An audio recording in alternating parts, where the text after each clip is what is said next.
Presença Divina. Este é o tema de hoje. Sejam bem-vindos à Teologia para a Vida. Desejo convidá-los a que permaneçam conosco e sejam edificados através da bendita palavra do Senhor.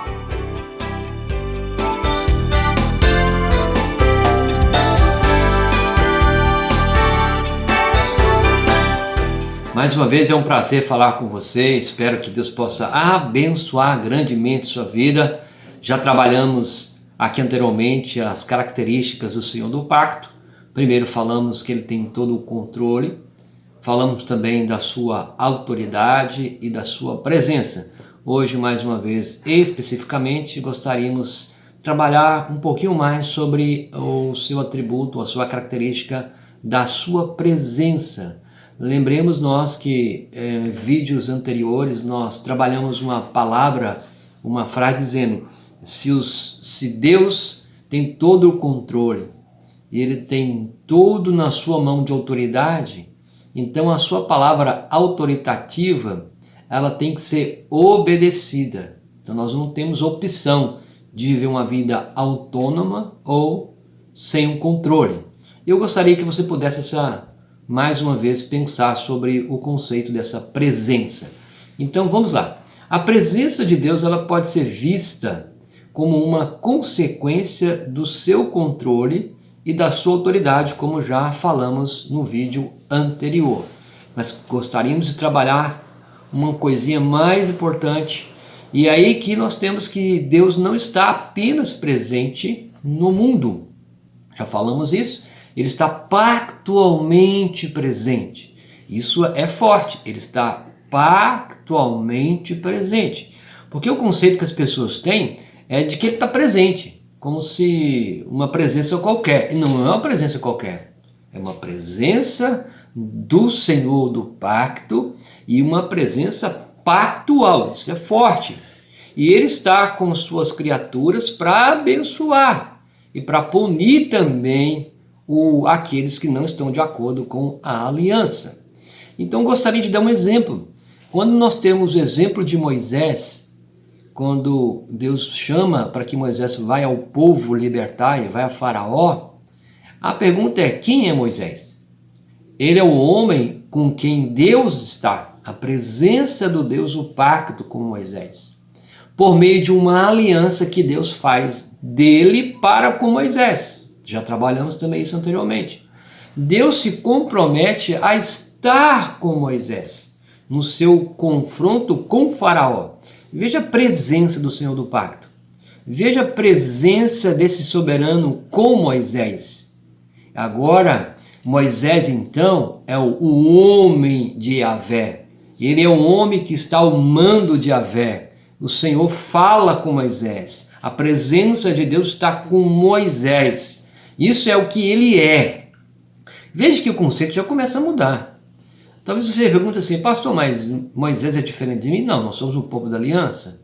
Se nós somos o povo da aliança, propriedade privada dele, exclusiva dele, então ele está conosco. A diferença é o tempo, mas o conceito, o princípio é o mesmo. Em Êxodo capítulo 3, antes de revelar o seu nome, no versículo 14, Êxodo capítulo 3, verso 14, Deus responde uma outra pergunta de Moisés. Está assim: então disse Moisés a Deus: quem sou eu para ir a Faraó e tirar do Egito os filhos de Israel? A pergunta é: quem sou eu? Deus respondeu, olha o que Deus respondeu para Moisés: eu serei contigo, eu serei contigo. Êxodo capítulo 3, dos versos 11 ao 12, também vai encontrar isso. Então, a essência, meu querido, da aliança é que Deus é o nosso Deus e nós somos o seu povo. Logo, essa presença dele não é uma presença qualquer, não é um conceito abstrato, vago, mas é um conceito de Deus presente. Então nós somos o povo dele, a presença dele está conosco, assim como teve com Moisés, como todos os exemplos da Bíblia. Para Abraão também nós encontramos isso. Deus disse a Abraão: estabelecerei a aliança entre ti e a tua descendência no decurso das suas gerações, aliança perpétua, para ser o teu Deus e o Deus da tua descendência. Gênesis capítulo 17, verso 7. Nós encontramos então que a presença de Deus, ela permeia toda as Sagradas Escrituras, de Gênesis a Apocalipse. Nós falamos aqui de Moisés, nós podemos aqui dar vários exemplos. Falamos agora de Abraão, mas em Apocalipse esse propósito é cumprido. Veja que interessante, quando você olha em Apocalipse capítulo 21, verso 3 e 4, diz assim: então ouvi uma voz forte que vinha do trono e dizia: eis o tabernáculo de Deus com seres humanos. Deus habitará com eles. Então serão povos de Deus, e o Deus mesmo estará com eles, e será o Deus deles. Eles enxugará dos olhos toda lágrima, e já não existirá mais morte, já não haverá luto, nem pranto, nem dor, porque as primeiras coisas passaram. Veja que entre o começo e o fim, entre Gênesis e Apocalipse, nós temos uma verdade revelada. Deus habita com Israel. Deus está sempre presente, habitando com Israel. Então Deus não deixou de habitar. A presença do Senhor do pacto na vida do seu povo, ela é real. Deus sempre habitou com Israel. Habitou por meio dos altares, pelo tabernáculo, no templo, nós encontramos no templo isso, também de modo supremo em Jesus, a morada, o habitar. Deus vivendo no meio do seu povo, agora em carne, nós encontramos em João capítulo 1, verso 14 e o capítulo 2, verso 21. Então você veja que a presença desse Senhor do pacto, ela é sempre real. Nós temos o Emanuel, Deus conosco, por meio de Cristo. Então o tabernacular, o morar, a presença dele no pacto sempre existiu. O próprio povo de Deus se torna templo. Nós somos templo do Espírito Santo, a habitação dele. 1 Coríntios capítulo 6, 19 diz isso. Então a presença pactual, meu querido, significa que Deus se compromete conosco a ser o nosso Deus e nós sermos o seu povo. Logo, para onde fugiremos da sua presença? Se a presença dele enche toda a terra. E isso nos liberta de todos os pesares. Nos liberta pela sua graça, ele nos governa pela sua lei. Portanto, a presença pactual pressupõe o controle e sua autoridade.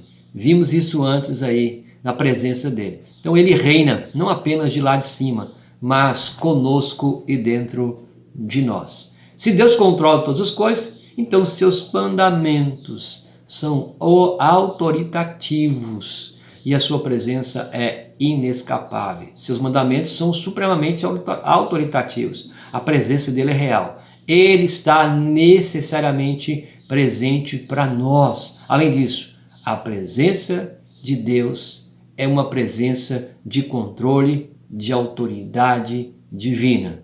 Então eu gostaria que você pudesse compreender isso. A presença dele é real. Ele é necessariamente presente para nós. A presença de Deus é uma presença de controle, de autoridade divina. Então, não é como se Deus pudesse ser dividido em três partes: controle, autoridade e presença. Não.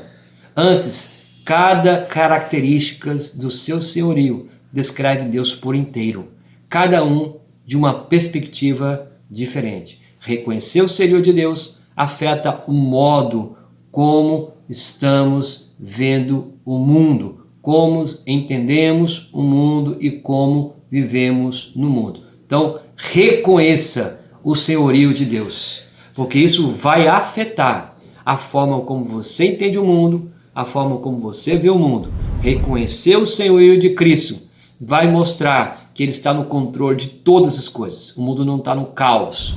Se Deus é a nossa autoridade suprema, então ele tem o direito de pedir o que bem quiser de mim e de você. E se ele está presente em todo lugar, nossa tentativa de conhecer deve reconhecer a sua presença em tudo que somos, em tudo que fizemos. O fato mais importante sobre qualquer coisa no mundo é o seu relacionamento com o senhorio de Deus. Espero que você possa reconhecer a sua presença em todo momento, em nome de Jesus. Amém.